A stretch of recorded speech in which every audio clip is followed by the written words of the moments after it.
go.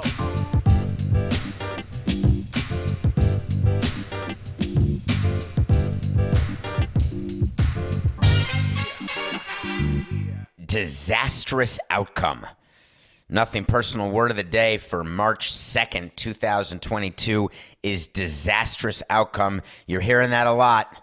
Not talking about the war in Ukraine, although it could be apt. We're talking about Major League Baseball. Commissioner Rob Manfred told us many days ago that canceling games would be a disastrous outcome. And here we are. The first 6 games, the first 2 series of the 2022 season have been canceled.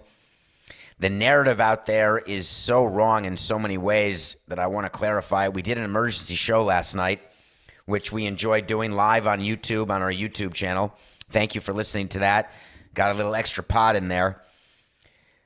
But the reality is that a couple things are going on. One, stop saying that opening day has been canceled. Please. Opening day has not been canceled. It's been postponed. Do you say that when there's a rainout on game 1 and you have to play opening day on Wednesday instead of Tuesday or Saturday instead of Friday because of rain or snow or sleet or hail or locusts or slaying of your firstborn? No, you say it's been postponed. There will be an opening day. Now, a disastrous outcome would definitely be if there's no opening day. That would be a disastrous outcome for sure. As a matter of fact, Hall of Famer Jason Stark wrote an article about this very subject today on his website called The Athletic, where he said that maybe the disastrous outcome is not losing the first 2 series. Maybe it can get worse. It can always get worse. Coca and I were preparing for this show talking about disastrous outcomes, and Coca said to me, hey, let's talk about movies. Let's talk about Jack and Rose and the Titanic and Jimmy Cameron. Was it a disastrous outcome when the Titanic hit the iceberg? No, it got way worse after that. The disastrous outcome is when they didn't have enough lifeboats. That was the disastrous outcome. So for all of you who think that MLB is in real trouble, all the fans are going to go away. Everyone's so pissed off they're never coming back. It's a nightmare. Players are greedy. Owners are greedy. Samson's a shill for the owners. Samson's bootlicking the players. I'm not licking any boots. It's disgusting. I have OCD. I wouldn't be a bootlicker if you paid me to be a bootlicker. Now, I did do a shoe-ya, but it was a brand new shoe that I didn't share. I digress. Can we talk about what happened in baseball after they canceled the games and Rob Manfred met the media? Do you know how hard it is to do a press conference? It's hard. Just so you know, when you're standing there and you've got to deliver news. I had to do press conferences about threatening to relocate a team, or press conferences after a player passed away, or press conferences after a hiring or a firing or a trade. It's just hard because you're trying to figure out the way to communicate what you're really thinking. You know you're being watched, and everything that you do, every word that you say, every expression, every facial expression. Poor Rob Manfred. Now, I'm not backing him up because I like him, because I do like him. But, I hear from people in baseball, by the way, who say to me, you're a little too critical of Rob, given your relationship with him. Don't you think you need to go a little easier on him? And my answer is, I don't work for him anymore, and so it's not my job. And by the way, I never worked for him. He always worked for us. But no, I don't need to be less critical of Rob. I'm going to give you an honest appraisal of what happened and where Rob is responsible and where he's not. Where he's not responsible is for a work stoppage. There are 30 owners responsible for a work stoppage and 1,200 players. It's not Tony Clark. It's not Bruce Meyer. It's not Scott Boras. It's not Rob Manfred. It's not Dan Halem. If 23 owners went up to Rob Manfred and said, cut a deal with the players or you're fired, guess what? There'd be a deal with the players. If 601 players said to Tony Clark and Bruce Meyer, we want a deal at the last offer from the owners, there'd be a deal. 23 owners said we want the deal that the players have offered, there'd be a deal. So just make sure when you're asked for information, or you are someone who's an opinion maker, an influencer, and people pay attention because you have a platform, whether it's one person, 10 people, or 10 million people, get the facts straight.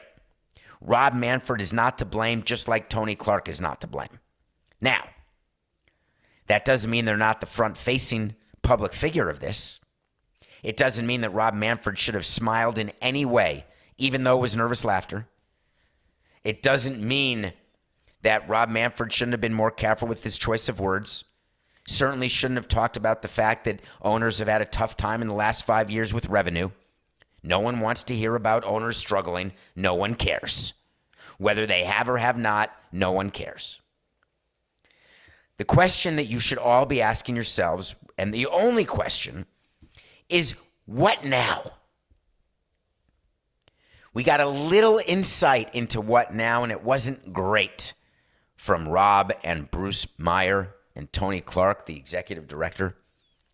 Tony Clark released a statement through the Major League Baseball Players Association. I don't like using big words and statements like disgusted, where in their statement they said fans are disgusted. I think that what everyone's trying to protect against is fans being apathetic. That's the much bigger concern, because I have news for you. As owners and as players, they actually don't care if you're disgusted, and they don't care if you're elated. They care if you're neither. The biggest thing that you have to guard against when you run a team is apathy. Period. Hard stop. Tony Clark said the game has suffered damage for a while now. The game has changed. The game has been manipulated. Players have been commoditized in a way that's really hard to explain in the grand scheme. Well, let me try to explain why players have been commoditized.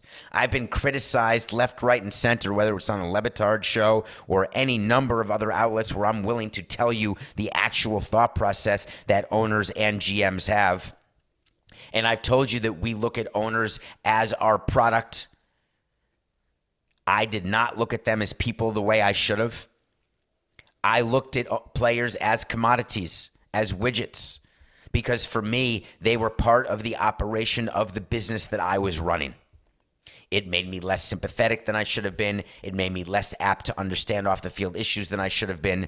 It made me less apt to care about trading or releasing or all the other cold-blooded business things that you have to do when you run a team, and that when you do it to products that are inanimate, it doesn't have that big an impact.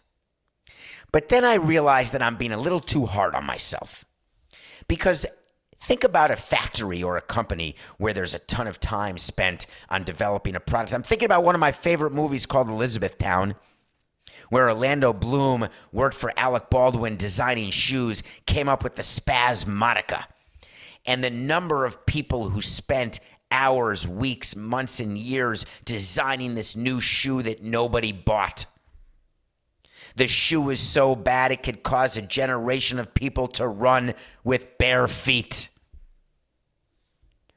So, the shoe goes away. But guess what? There's people behind those products that are impacted. When you choose to buy one thing versus another, when you choose to drink Coke instead of Pepsi, that impacts the people at Pepsi. And you'll say, don't be ridiculous, David. There's plenty of people who choose Pepsi. Plenty of people, everyone's fine. All right, how about RC Cola? Do you understand my point? He says rhetorically while looking into a camera, not in front of a studio audience, with no co-host other than Coca sitting there in my ear. Do you understand the point I'm making? There are people behind people, and there are people behind the making of products. Why do we commoditize players in Major League Baseball? Because that's what they are. In terms of baseball players and putting a team together in the most efficient way to win the maximum number of games for the minimum amount of money, which is the same exact thing that every company is trying to do to you right now. They are trying to get the same productivity, if not increased, with decreasing costs. It's why there are firings. It's why there are layoffs. Do you think when the auto industry does layoffs, why do you think they're doing that?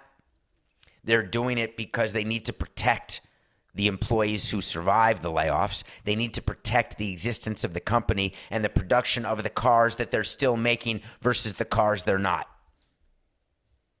But there's still families who get laid off. There's still people who get impacted.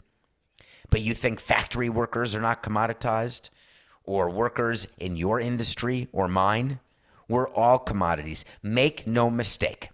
Major League Baseball players are not the only sector of people who have been commoditized. We live in a world where efficiency is so much more important than emotionality. We live in a world where efficacy is something that's discussed as some sort of badge of honor. And maybe it should be. Maybe the ultimate society as we head toward AI is a society where we don't have to think about the emotions of people or the ramifications of people with human mistakes. We're developing now robots to deliver your Amazon goods. Do you know why? Because they won't get lost. They won't steal your crap. Does that mean we're commoditizing delivery workers? No. It means we're trying to be more efficient. So that's not a huge epiphany by Tony Clark. So now there comes a ceremony. Picture the Olympic medal ceremony with the Russians having medaled, where you're standing up there and no anthem can be played and no flag can be shown. That's the type of ceremony we're having right now, and we're standing in it. And we're standing very quietly, owners on one side, players on the other. We're playing a game of, what's it called? Oh, come on, Coca. There's no way you're in my brain on this. I'm at the bottom of the document. Are you in my ear at all? What's the game where you have two sides? Red Rover, let Johnny come over? Is that a game? Or it's when you're on two sides of something and you are sort of waiting to go after each other, but you end up just staying there. Maybe it's capture the flag. Stratego? I don't know. Battleship. All right, Coco, we'll go with Battleship. I don't think it's Battleship, but we could go with Battleship. B4. Miss. Ooh. C69. Nice. Hit. So you've got owners on one side, you got players on another. When are we going to start again? That's the number one question being asked. Did you hear it at the press conference yesterday, the Rob Manfred press conference? Someone asked, so what's next? And Rob Manfred said, what do you mean, what's next? We made a complete, comprehensive offer to the players, so I guess you'd have to ask them when they're going to respond. Bruce Myers said they made an offer and characterized it as best and final. To me, that means don't bother counter-offering. That's what best and final means. Bruce, may I introduce you to Scott Boras? May I introduce you to every other player agent in Major League Baseball? When a team comes to you and says, this is our best offer, that means they got a few more mil and maybe another couple of years in the old quiver. We never said it was last, best, final, because we knew our owner would still give in a little bit. Give a little bit. Give a little bit of your love to me. I think there should be a sing session, maybe a karaoke session between the owners and the players. I always found that it was easier to get along with players when we'd go out and we'd be seen outside of the clubhouse and outside of the ballpark where they could see that I was normal and I could see that they were normal and we could just have conversations. I was texting with a bunch of players yesterday and we were just texting about the back and forth of what's happening and sort of the insanity of it all and hoping that it ends soon, because that's what owners want and that's what players want. They want this to end soon. But they also know they have to represent and be on the side that they're on. It's like sort of blind loyalty. I get all that. But if we're arguing now about whether or not MLB made its last offer, let's stop the argument. MLB has more to give and will give more in CBT and pre-arbitration pool money. Listen to the show yesterday. I went through all the examples where MLB still has room to go and will go. Players still have room to compromise. They know that too. So stop it. Oh, right. You're not going to stop it because we haven't hit the deadline yet, because we're both willing to miss games, because we all know that having more than under 162 games still makes a representative season. But we also know we can't get to the disastrous outcome that includes missing a World Series or not having a representative season. We are not going to get to that point. We can't. That's what the players are saying to each other. That's what the owners are saying to each other. In the meantime, you can have the players say, best and final. I guess we shouldn't counteroffer. Rob Manfred responds, we never use the phrase last, best final offer with the union. We said it was our best and final offer prior to the deadline to cancel games. You say tomato, I say tomato. You say semantic, I say semantic. We're both saying the same thing. These are not dumb people, folks. Do you believe that Bruce Meyer believes that the owners have made their final offer? Do you believe that the owners think that the players are not going to come back to the table and negotiate? The fact is, negotiations are in a deadlock right now. That's it. It's not an impasse. Impasse is a legal word that's not going to be used. I promise you, you're not going to hear that. Do you know why you're not going to hear the word impasse? Because we're not off the cliff of disaster. We still have enough lifeboats for all the passengers on the Titanic that is MLB, having hit the 2022 season iceberg. Impasse is when the car is going. Daniel Craig was at an impasse at the end of No Time to Die. Spoiler alert. That's an impasse. We're not there yet. Don't worry. Max Scherzer said something yesterday. Max Scherzer's funny. Did you see the picture? Did anyone, Coca, can you get it up there? Can you show it on a video podcast or an audio podcast? The picture of the players standing behind the union press conference. It was Tony Clark and a bunch of players. There were two players, three former Marlins. Andrew Miller was in the photo. Steve Cishek was in the photo, former closer, such a great guy. And one of my favorite players of all time, a good friend, AJ Ramos. And that's not a flex. He really is a good friend, and he's someone who I speak to often and enjoy spending time with because, boy, is he fun. And he was standing there, and they were all standing all sort of in lockstep with their long faces saying, "Grr, we are united." I like that look. But that was staged, right? It was important for you as fans to see, wow, these players aren't screwing around. Max Scherzer was there looking all tough. I liked it. The owners never did it that way. They never have press conferences with the owners standing in the background, and here's why. This is funny to me. In Florida, when there is a hurricane, and you know this too in New York, wherever you are, and you go to a live update, you've got the governor giving an update. Hey, we're going to DEFCON 4, and we're opening up the shelters, and everyone stay home. Bring in your pets. It's going to be 40 degrees. Bring in your plants. We've got a Category 5 that we're right in the middle of, but it may miss, it may not. And you've got behind all of these people in Miami, it was always the county commissioners who would stand there trying to get airtime. It was always funny to me to see who was in the background. I don't mean the person who is signing. That's an important person, right? Someone who's communicating to people who are hearing impaired. I get all that. I'm talking about the elected officials who have nothing to do with the message. They just want to get at part of the tragedy or part of the crisis, because there's nothing better for re-election than showing strength in a crisis. So as owners, they would all get together and say, hey, do you want to stand there while Rob is giving the press conferences? And the answer is nope. Do you? Nope. We're not running for re-election. We don't care to show that kind of strength because we know that Rob will do and every commissioner will do what we need the commissioner to do. But on the players' side, they think that it shows that strength. You know, you get the players there and they sort of these big men and they are folding their arms as though they're standing there. It's sort of like the picture behind me, right? The franchise. Anyway, it made me smile.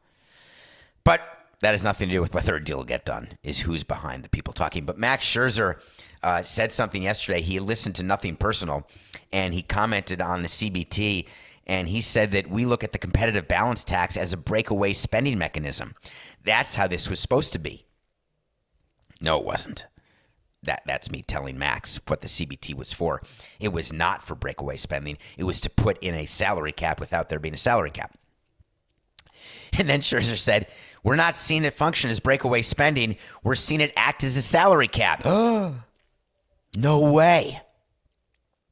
The CBT thresholds are acting like a salary cap? Come on, man. NSS, baby. Of course they are. And you know what, Max? Guess who doesn't care about that? The majority of your union, because they're never going to be free agents the way you are. And you shouldn't care either. Because as long as you've got 4 or 5 teams who are willing to spend up to the cap and have payrolls in the $200 million range, there'll always be room for you to make $40 million. And for people like you. There was another good player quote that I really did like. And it's something that you hear players say a lot. Anthony Rizzo talked about the fact that we're doing this for future baseball players. That was a huge part of the union back in the 70s. Marvin Miller, when free agency happened, that was all for the future players. You see that a lot in the NFL. All of the players saying we're doing this for the young players coming up. And I get that. But on the other hand, are they really doing it for the young players? Because young players make up the majority of the union. And by the way, in the proposal by the owners that was turned down, the young players were getting $130,000 more per year as a minimum salary. Just a little nugget there, Max, and for the other wealthy Scott Boras players on the executive council. I, as president of the Marlins, would have voted no to the agreement that the owners put in front of you that you turned down. And the reason I, as the president of the Marlins, would have voted no is there's too much money going to the young players, and there's not enough disincentive for the large market teams not to increase their spending and widen the gap between what we can spend and what they can spend. So I would have been a no. I probably could have gotten 8 people with me too. Given the chance, I could have found a caucus of small market teams to say, man, we're getting screwed here. Don't let this CBT thing go. We cannot raise this threshold anymore, and we've got to keep the penalties strong. We cannot send an offer to the players that keeps the penalties the way they are, because look at the Mets, man. They're going nuts. And that hurts our ability to win a division. And we got to get expanded playoffs because I got to get the playoff revenue, because that gives me an opportunity to sell more season tickets the next year. So when I'm evaluating these offers, I'm looking at it currently for my team, secondarily for my industry, tertiarily for the fans. Of course, we have to say we're talking about the fans first. That's what Rob said in the press conference. First, I'm upset for the fans. You have to say that. Players are looking at it from their standpoint first. The top of the free agency class. That's their standpoint first. Secondly, they're looking at it from the standpoint of the arbitration eligible players. Third of all, they're looking at it from the standpoint of the minimum players. Fourth, they're looking at it from the standpoint of amateur players, both domestic and international. Fifth, they're looking at it from the perspective of Little League players. That's just the fact, folks, and that's okay. The reality is that they will get their act together, and they will figure out how to get back to the table here in short order. But games will be missed. There will not be 162 games this season, just so you know. And that doesn't mean that it won't be a representative season. At first, I told you that there'd be a delay. Then I think I backtracked and gave you a wait to see that it would start on time. It's not. I think I got that wrong. Wait to see is when I tell you something's going to happen. When it does, and I revisit it. When it doesn't, I say, man, I got that one wrong.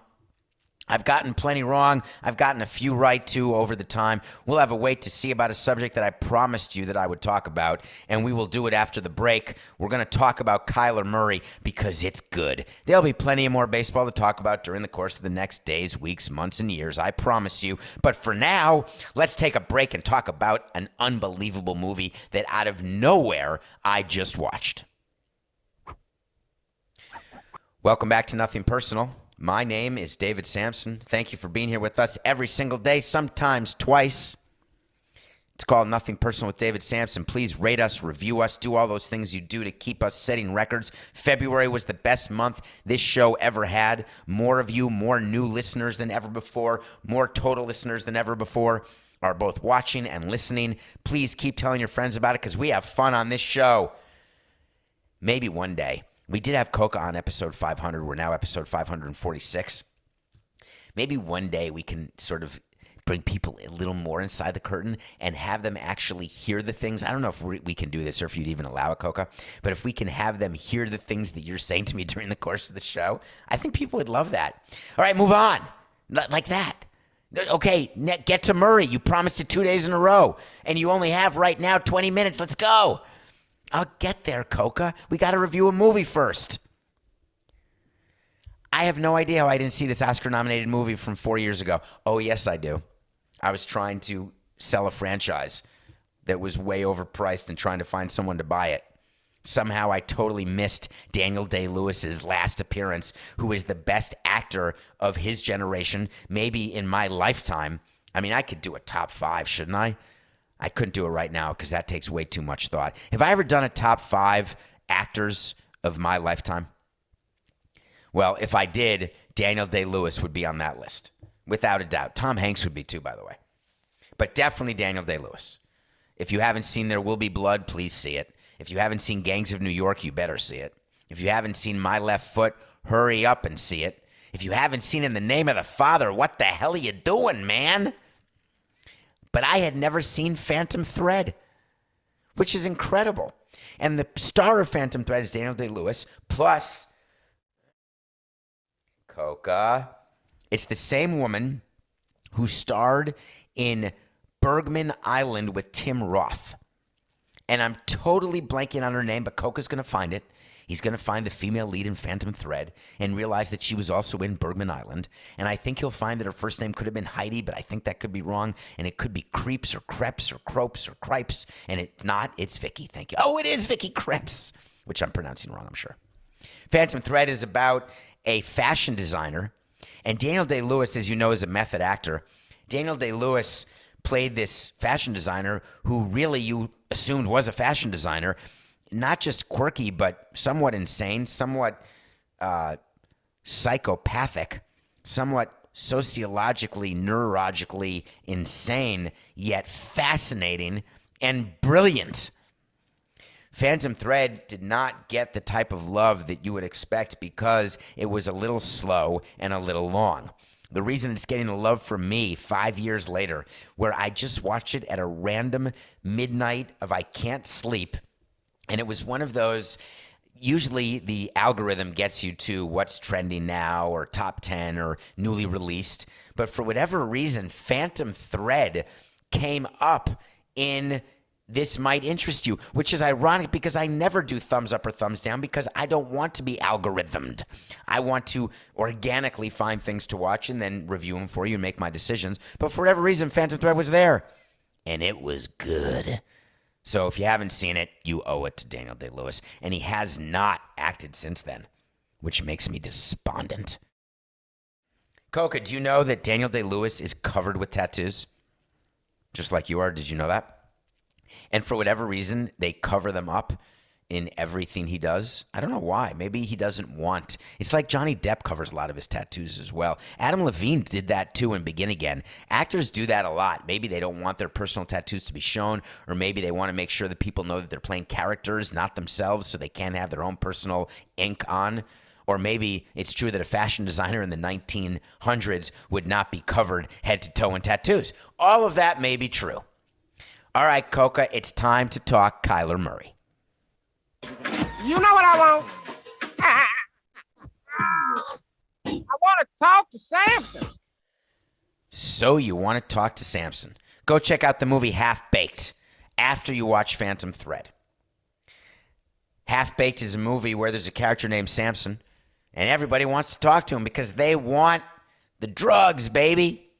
Well, if you want to talk to me, get on my Twitter, David P. Samson. Hit follow, get into my direct mentions, ask me a question, and guess what?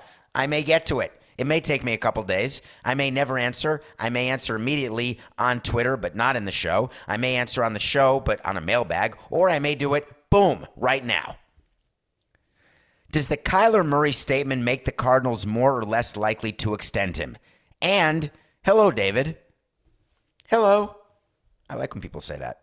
It makes it very personal. Like, hi, Dave. Hi, David. I'm more of a David. I'm not a Dave. I don't think anyone calls me Dave except Lebitard. But I'm David.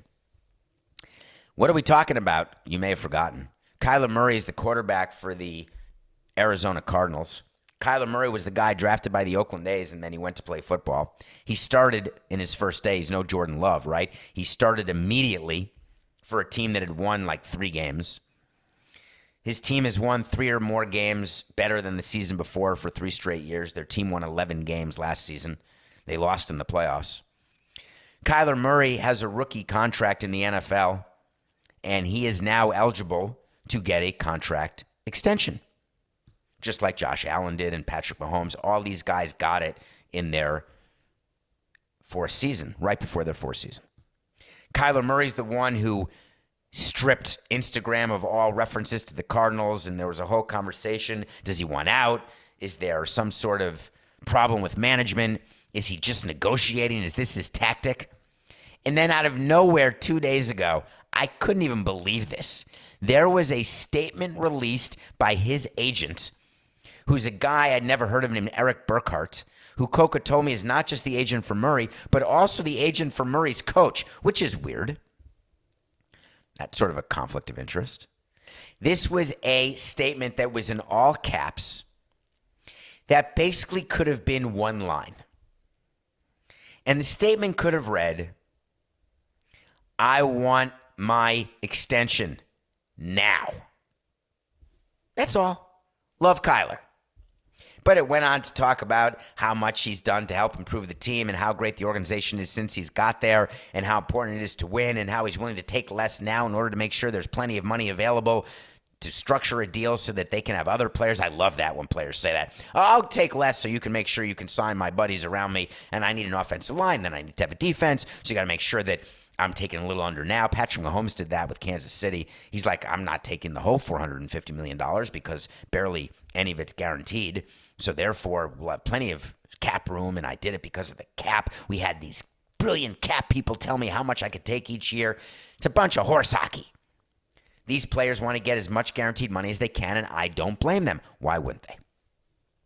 But why do you do it through a statement from your agent? The only reason you do anything in a negotiation, now stay with me, baseball, pay attention. The only reason to do anything during a negotiation is to gain leverage and get a better deal with the people against whom you are negotiating. Period. Do you believe that the Arizona Cardinals are now more likely to give your client money because of that ridiculous all-cap statement you made?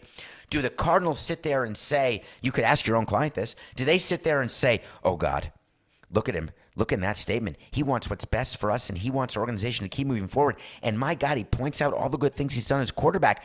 It's a good thing he pointed them out in that statement because we didn't realize what our team record was. We had no idea what his accomplishments were as a quarterback. Oh, maybe he's just trying to convince the public of how good he was. But who gives a crap what the public thinks of how good he is, because the public has no say in whether he gets an extension entering his 4th year. We do. So what was the purpose of it? To pressure. Yes. We're going to pressure the Cardinals into signing this extension by getting such public support rallied around how great Kyler Murray is. Good luck with that, Eric. You think that's going to work? Now, Kyler Murray's chances of signing an extension with the Arizona Cardinals did not get better because of the statement that was made by his agent. But you know what else happened? They didn't get worse either. The front office of the Cardinals does not act in a punitive way. Now, I've been punitive before. Detour, Coca. I've been punitive with players before when we are able to assign them their contract in the first 3 years of their deal, of their service time, where you can actually have them make the minimum and that's it. By the way, the minimum being offered by MLB is so much higher now. But anyway. And if players can say, no, I want to make more, you can say, thank you, but you're making exactly what I'm telling you to make. And that's the end of it. Sometimes we would offer a player, if the minimum were $500,000, we would offer the player $520,000. And if the player said, no, I want more, we said, no problem. We're going to renew you at $510,000. So you just gave up $10,000 for arguing with me. Don't waste my time. Don't argue with me. That's back in the days of being punitive. It's called a renewal, in case you want to go Google that and look that up. But in football, or with free agents, punitive is not a necessary tactic when you are trying to deal with the other side's PR tactic. You can do some PR in return, but you don't do it in a punitive way. What you've seen from the Cardinals is a reaction that I would have had, which is we look forward to Kyler Murray being our quarterback. We will work with his representatives to make sure that he remains our quarterback for the foreseeable future. That's the only type of statement I'd make if I were the Cardinals. But do you think that he's worthy of an extension now? Where would you put him? Is he better than Josh Allen? What about Patrick Mahomes? What about Deshaun Watson? I'm not saying off the field, on the field. What about Carson Wentz? Yeah, he's better than Carson Wentz. Carson Wentz got $128 million over 4 years, entering his fourth year. But that wasn't today's Carson Wentz. That was 3 years ago Carson Wentz when he was supposed to be the cat's meow. Jared Goff got his in 2019. Remember how good he was supposed to be? That didn't work too well. Why are teams always looking to prematurely extend their players? Here's why. When they think they have a competitive advantage and can end up paying less than they otherwise normally would have to get the same quality of player. Do the Cardinals think that signing Kyler Murray right now will provide them with an advantage and a savings versus signing him later or tagging him and then letting him go? Whether they do or not has nothing to do with the statement. So to answer your question, no, the statement does not make the Cardinals more or less likely to extend him. But I'm going to give you a wait to see. I'm going to give you an official wait to see. Ready, Coca? You know what the wait to sees are.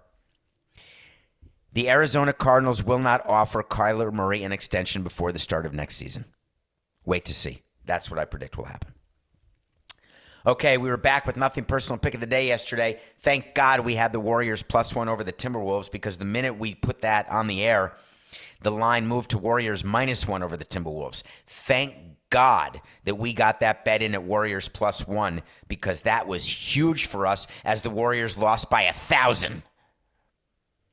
For crying out loud. We're 23-19. The Warriors lost. Stunk. What about tonight? The Beard and the MVP are going against the Dolan Knickerbockers. Philadelphia's favored by 10.5 over the Knicks. Talk about teams going in different directions. The game I'd like to see now would be Knicks-Lakers. How'd the Lakers do last night against the Mavs? Did they pull it out? I went to bed. Not. I watched it. The Lakers are bad. But we're taking the Philly 76ers 10.5 over the New York Knicks. Okay? All right. I got to end the show with something that happened yesterday that is really bothering me. And it's not baseball related, and it's not football related. It's women's basketball related. Now, we don't talk a lot about women's basketball here. We do talk about women's sports. We talk about gender equality. We talk about compensation. We give you the facts about why women are paid less than men, and sometimes women are paid more than men.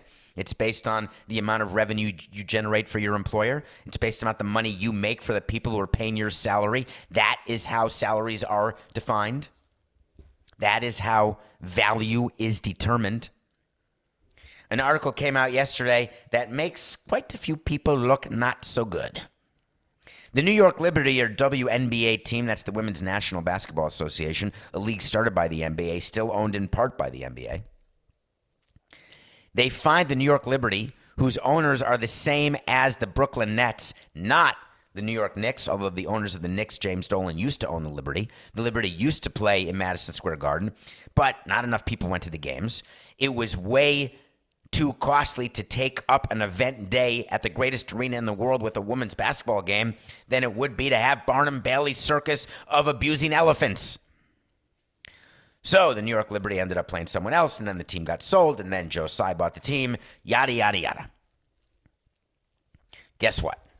The New York Liberty got fined, wait for it, $500,000 by the commissioner of the WNBA. Was there tampering? What would have caused such a fine?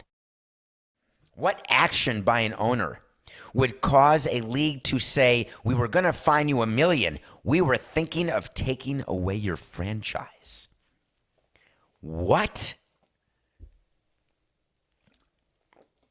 Did I do something racist? Sexist? Was there workplace misconduct? Nope. Well, what did I do?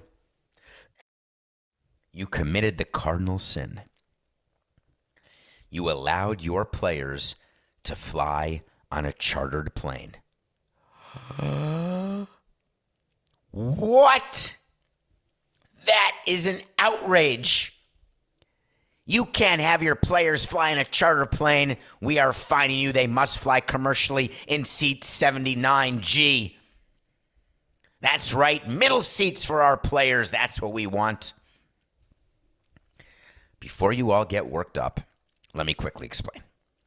The collective bargaining agreement between the players and the owners in the WNBA is very clear that there has to be commercial travel only.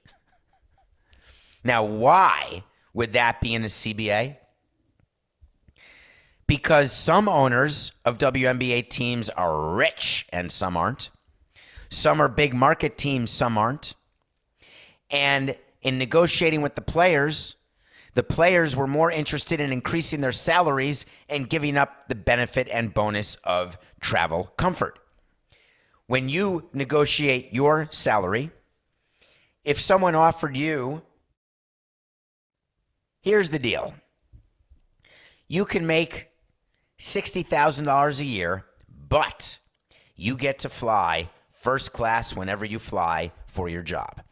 Or you get to make $85,000 a year, but we're going to have you fly coach. You decide. We're good either way. You decide. Well, why are you good either way? Because it's the same amount of money we're giving to you. If we give you $85,000 in coach tickets, that equals giving you $60,000 plus first class tickets. We did the math. We know exactly where you're traveling. We looked at the schedule. And the player said, I gotcha. I'll take 85 in coach, please. Because 85 in coach helps me live a life that 60 in first class only makes me comfy. With extra legroom. Wait, can we fly extra legroom? How about premium economy? Can we work that into the deal?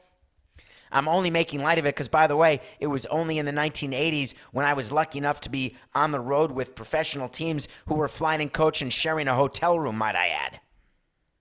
Right there, walking through airports, going through security, sitting as basketball players with their long legs in seat 69J.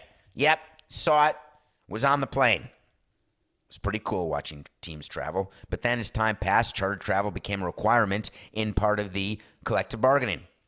Right now, it is not a requirement in the WNBA, and you can't have an owner who's violating the CBA because you then could have a disparate reaction by free agents. I want to go play for the Liberty because they fly first class. Now, you think the Liberty would be the best team, have the most free agents. Don't know if they do or don't.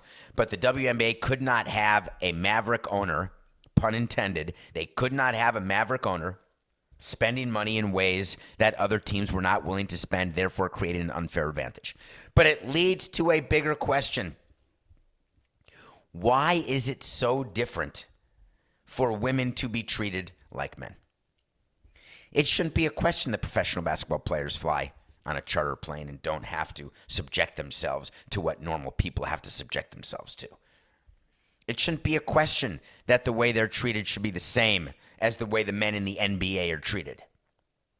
It shouldn't be a question that women shouldn't have to pay to get the same payments and the same salaries. I hear you. I understand that that is your argument. I really do. In theory, in Disney World, I'd like to agree with you and tell you that's the way, not just that it should be, but that's the way it will be. But the reality is when you're running a business, you've got to make decisions based on not just profitability, but based on survival. You've got to find a way to make it so that your business doesn't fold. And the WNBA has been on the cusp. Is that the fault of fans who don't go? Is it the fault of broadcasters who don't pay enough money to the league to show games because not enough cable providers want to pay the league anything to show those games? I'm not sure it's anybody's fault, because consumers, you vote with your fingers. You vote with your tongue. You vote with your pocketbook. Is it fair that the owner of the Liberty got fined $500,000 because he wanted to treat women better? No. But that's also not the point. It was just business. This is nothing personal.